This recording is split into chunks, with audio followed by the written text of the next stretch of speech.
For years, I was plagued by the vague memory of this PC game I played as a kid. It had this awesome arena mode where you'd fight an endless horde of enemies as you steadily leveled up and gained new armor and weapons. The combat was stupid hard for my dumb kid self, but it was so satisfying when I'd get it right. That memory stewed in the back of my mind for a long time, occasionally resurfacing when I'd play something like Dark Souls.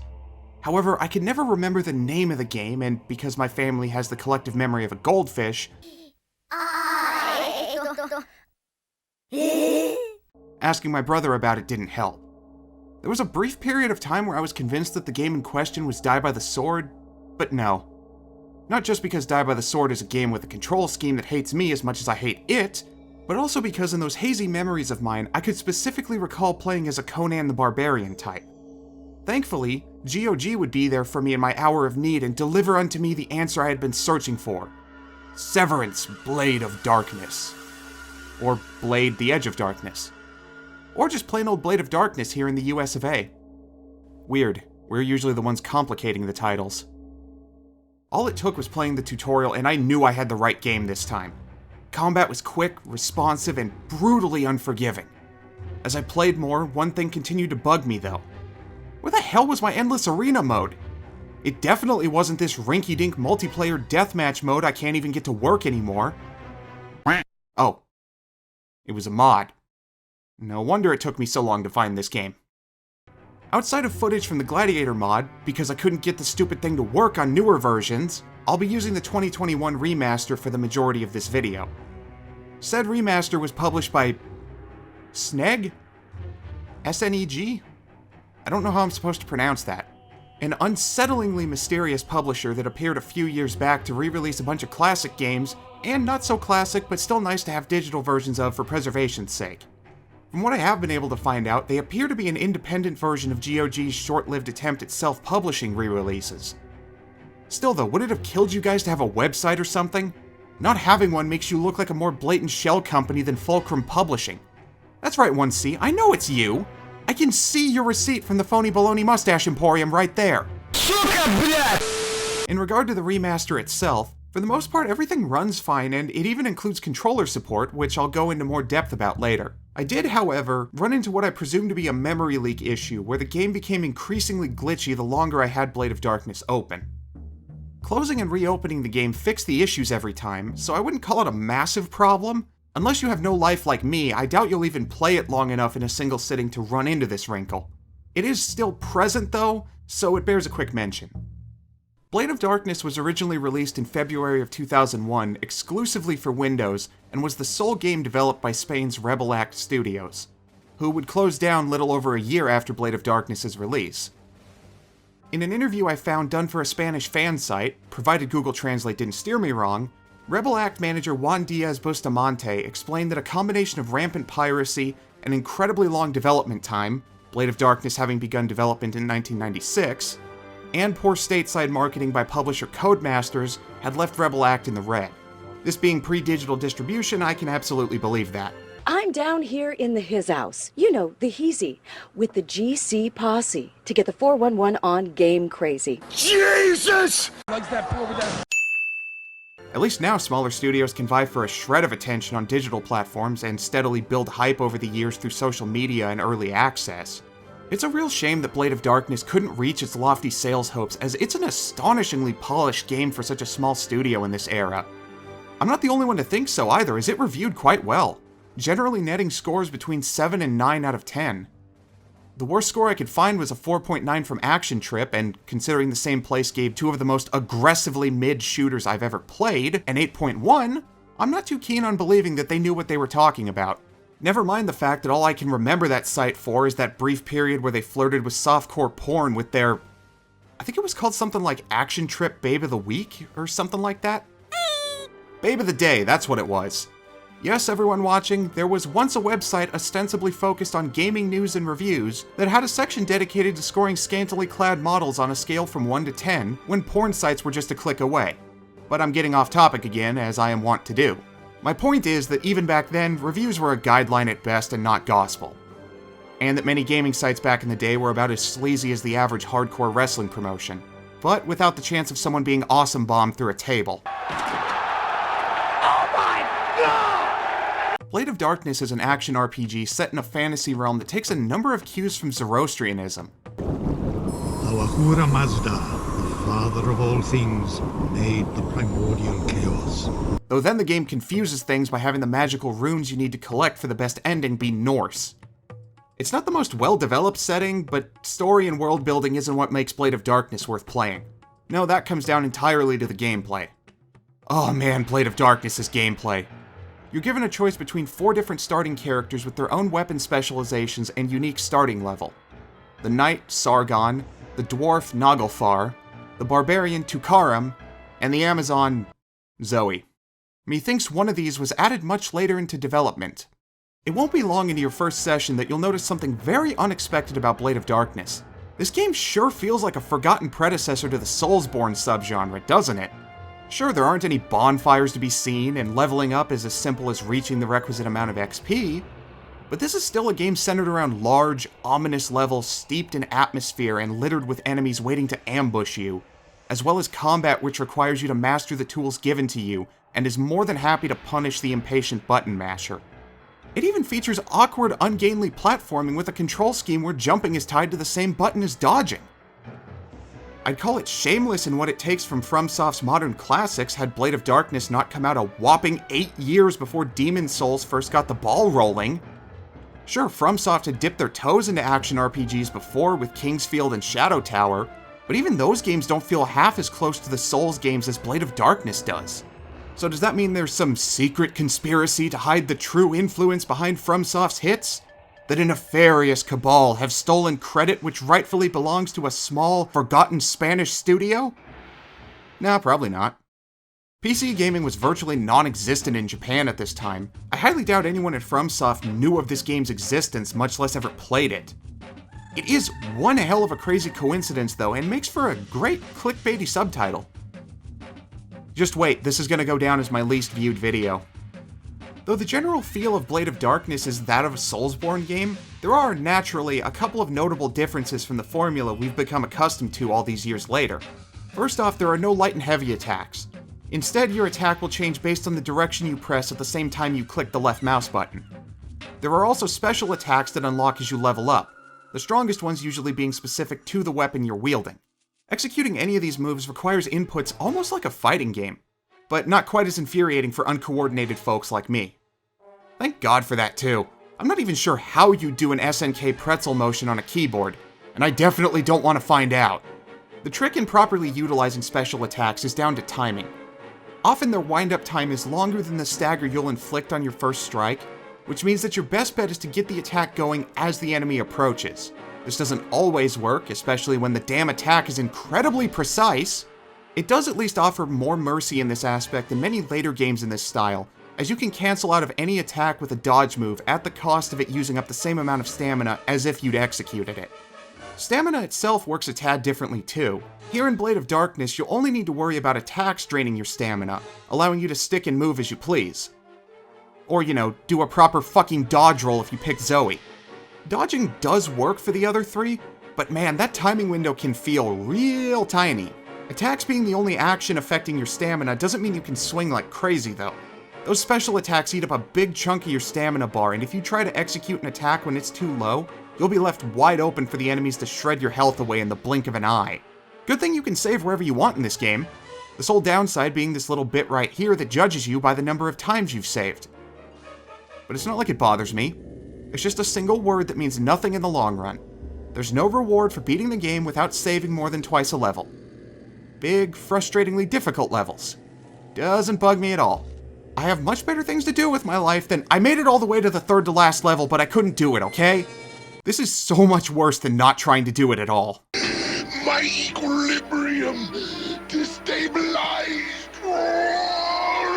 Speaking of levels, unlike most, but not all, Soulsborne games, levels in Blade of Darkness aren't interconnected through a hub area, but are selected from the world map similar to the underrated Neo series. Buy me, I'm delicious! Occasionally, you'll get to choose between one of 2 options to visit first, and at one point it even seems to be a branching path situation. However, you'll wind up visiting all the same levels no matter what you do. You'll just either wind up massively overleveled for the Oasis of Nejeb, or the Fortress of Nemrut. I'm using the word level a lot here and it's starting to bug me. Help me!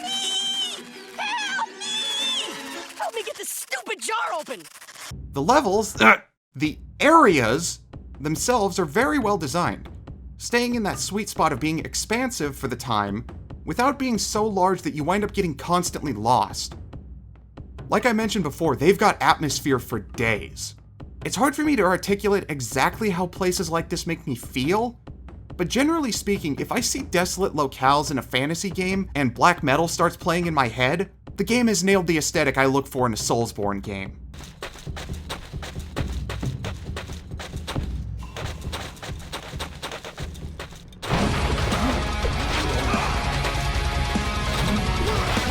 Couple these visuals, which have actually aged quite gracefully if you ask me. Even accounting for the fresh 1080p coat of paint the re-release has, it's not that common to find 3D games from the late 90s or early 2000s that look all that great today. To put it another way, Blade of Darkness looks like how I remember PS1 and N64 games looking as a kid, as opposed to how they actually look. I still love them though. Couple those visuals with the gory injuries that your character will accrue the more damage you take, as well as the gratuitous dismemberment inflicted on both you and your enemies, and you have a bloody dance of death that is, again, rarely matched by other games from the same era. It's like Die by the Sword, except I'm having fun. I'm sorry to any Die by the Sword fans still watching this. I tried so many times over the years to find a way to like Die by the Sword, but I just can't with these controls, arcade or V-Sim. Not a great warrior. If it helps, I do enjoy its Dreamcast exclusive successor, Draconis Cult of the Worm, and that's another one for the future video list. Now where was I? Oh right, dismemberment. We're not looking at the precision of Raiden dicing a watermelon here, and sometimes heads will pop off on a downward slash, but man is it satisfying to see a limb or two be liberated from the body of a frustrating enemy with your killing blow. It should have gotten old for me after a while, yet it never did. The fact that it could just as easily happen to me made these moments feel like a reassurance that I'd survived another tense encounter. Dear God, I just referred to dismembering my foes as reassuring. Hey, are you gonna eat your entrails? To beat that Soulsborne drum again, combat will feel quite familiar to Souls fans. You'll rarely deal with more than 2 or 3 enemies at a time, but even a lone goblin can deal serious damage if you get careless. Dodging and circle strafing are key to your survival.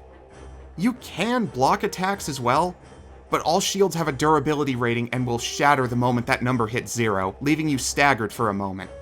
And with how quickly the damage enemies can do to you ramps up after the first level, you're better off focusing on improving your dodging. This is even worse for the two-handed wielders Tukarum and Zoe, as that durability rating is tied to their weapon instead. In a game where you have to scour the levels for weapons, shields, and healing items, and where there's no shops or smiths to repair the aforementioned weapons and shields, trying to block with your weapon is downright suicidal. Which is how I managed to forget to record any weapon breakage. Sorry about that. As I mentioned before with combo attacks, these will be your main damage dealers, but they'll especially be your shield breakers. Shield wielders are the worst. The timing on their guard is impeccable, and these damn orcs will always use their stupid multi-slash attack in moments like this. Thankfully, the AI has to contend with most of the same rules as you, meaning that their shields have the exact same durability ratings as they do when you're wielding them. Destroying a shield in one well-timed blow is nearly as satisfying as when you lop off their heads a second later. All this praise I'm lavishing on the combat in Blade of Darkness doesn't mean that it's without its flaws, though. For one, while lock-on works fine in most situations, it was always inconsistent in whether or not it would lock onto another enemy after I killed my first target. This led to a few incidents of me dodging directly into an attack because I reflexively tried to dodge before pressing the lock-on button. Blade of Darkness gets really weird about dodging when you don't have a target. The controls also aren't as tight as they really could be. I don't know if it's me being my usual uncoordinated self or what, but getting the game to respond to my attempts at any combo that required pressing forward and attack at the same time felt like a crapshoot. All the other inputs worked consistently, and when they didn't, I could tell it was because I either clicked a moment too soon, or I was holding down the directional key in question for too long. But with forward and attack moves, I could never figure out what I was doing wrong. Every time I thought I had it figured out, it wouldn't be long before it was back to not responding. And it can't be my keyboard because I actually bought a new keyboard during the time I was recording footage. I mean, that's not the reason I bought the new keyboard, but it sure is convenient timing. The problem is slightly alleviated when using a controller. However, the trade-off is that the rest of the controls feel much more jerky and awkward, movement in particular. This does make some sense though, as the original version of this game was made with WASD movement in mind, and not the 360-degree movement you get with a thumbstick. It is impressive though that the teams involved in this remaster, General Arcade and Fire Falcom, managed to get controller support working to a functional level. But I would be lying if I said I didn't greatly prefer the mouse and keyboard controls. This would be about the time where I'd move on to discussing the story of today's game. Thing is, there really isn't much to say about what little story is here. I've beaten Blade of Darkness multiple times, and I still struggle to recall the details of the story outside of the basics of evil guys amassing an army of fantasy monsters to conquer the land because he's evil, and that there's a magic sword you'll need in order to defeat him. The plot is really just an excuse to give the player a basic reason for why they're chopping orcs and goblins to ribbons. Considering how fun it is to do so, that's not really much of a strike against Blade of Darkness. However, it does leave me needing something else to talk about here, so let's take a closer look at all 4 player characters. Now, I wanted to do a cute bit where I talk about how you'd have to be insane to try and beat the game 4 times for the sake of a video, only to reveal that I did so, but I failed utterly and was only able to finish the game with Sargon and Zoe. Not a great warrior. There's apparently only so much Blade of Darkness I can play in a short period of time before my reflexes start faltering. Though I did get far enough with Tukaram and Naglfar to feel confident in talking about how they play. We'll start with the first character you'll be presented with, Sargon. Very much the jack-of-all-trades character, Sargon is a good choice for a first-time player, with quick attacks that have decent reach and a strong defense stat. That last point is great for first-timers, as stronger weapons come with a kind of inexplicable debuff to defense. Additionally, his northern and southern cross combos are arguably the best in the whole game with their combined speed and high damage output. His sole drawback is one he shares with every character not named Zoe. His side dodges suck. They aren't completely useless. In fact, I had a couple times where I felt like Muhammad Ali with a sword when I managed to get it right, but mostly though, I stuck to relying on a double back dodge to give me space instead of trying to dodge around enemies.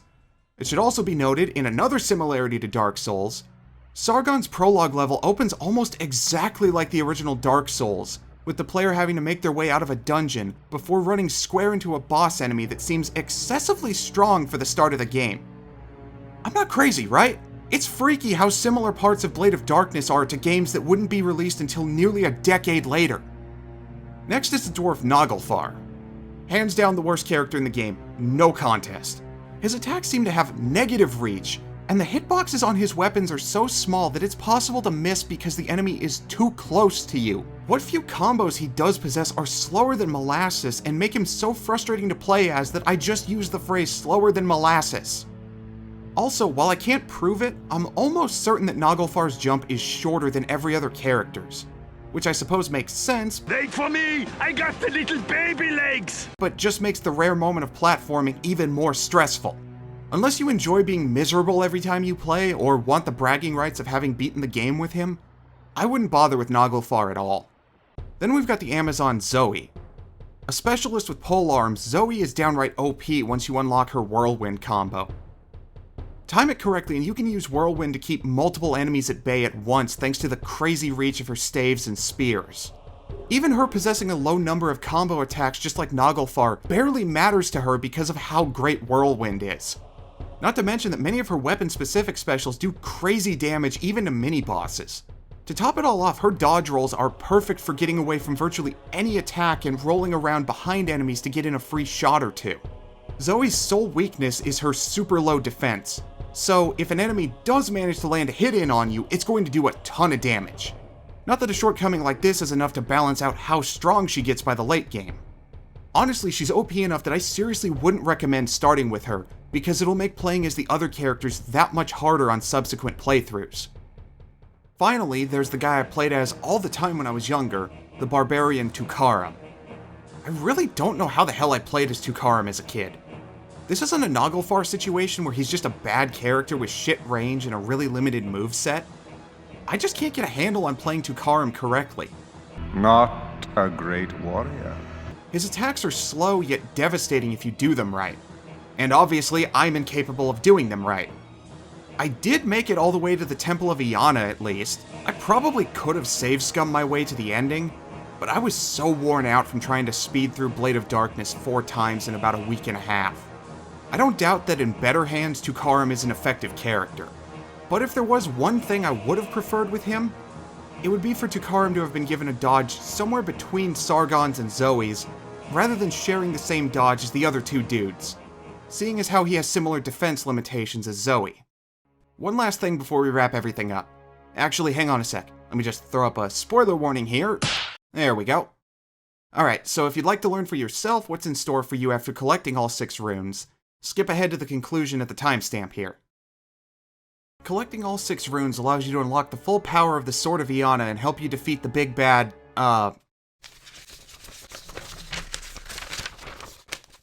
Dal'Gurak, that's it.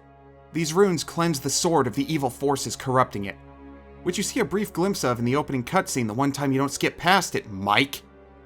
According to Wikipedia, trusted source I know, this corruption causes the Sword of Iana to become the titular Blade of Darkness. That feels kinda weak to me. Again, I've beaten this game multiple times and I've never realized that fact.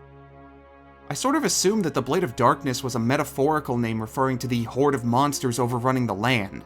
I mean, if you're actually going to have a titular Blade of Darkness, wouldn't it make more sense for it to be something wielded by the villain?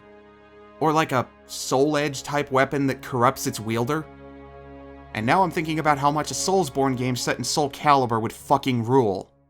Note to self, expedite plan to infiltrate Namco Board of Directors. To top it off, the fact that the endgame weapon is a sword, regardless of who you play as, is kind of frustrating. That means only Sargon will be able to still use most of his moves, while the other 2 will be stuck with basic attacks and the sword's 2 special moves. It's a magic-ass sword from the Goddess of Light or something. You're telling me that it can't transform to better suit the wielder? You went to the trouble of picking a chosen one, but you overlooked that part, Iana? You don't like me? Fine. Watch anime.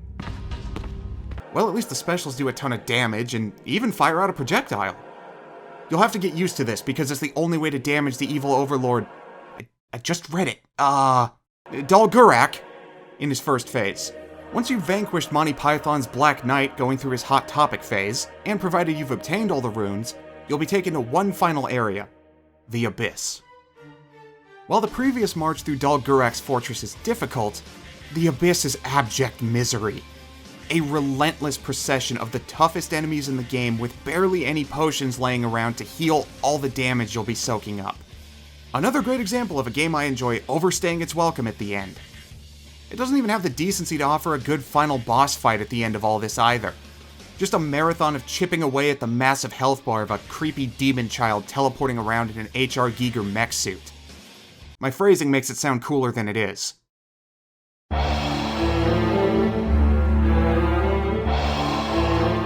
Blade of Darkness is the kind of game that I'd point to and say, stuff like this is the reason I like to play old and obscure games. It isn't a perfect game. There definitely are small issues scattered about that could just as easily pile up and ruin the experience for some players, as easily as they can be ignored or brushed aside by players like me for what is truly great here. This was a game made by a small, independent studio with no previous games under their belt, and yet it possesses one of the best combat systems of its time, with low-poly graphics that have aged better than 99% of similar-looking games.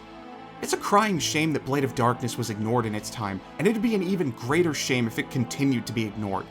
The very fact that a game from 2001 is more evocative of what FromSoft and others would go on to create in the future than actual FromSoft games of the time should give you an idea of exactly how ahead of its time Blade of Darkness was.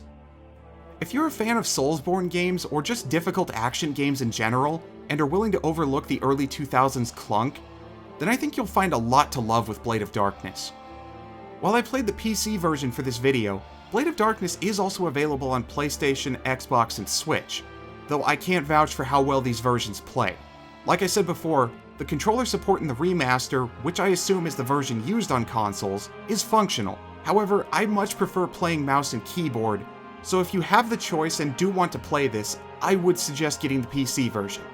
As for Rebel Axe Studios, while they would close a year afterwards, many members of the team who worked on Blade of Darkness would go on to form a new studio by the name of Mercury Steam. From forgotten PC exclusive to Metroid Dread in the span of 20 years. Not bad. Not bad at all.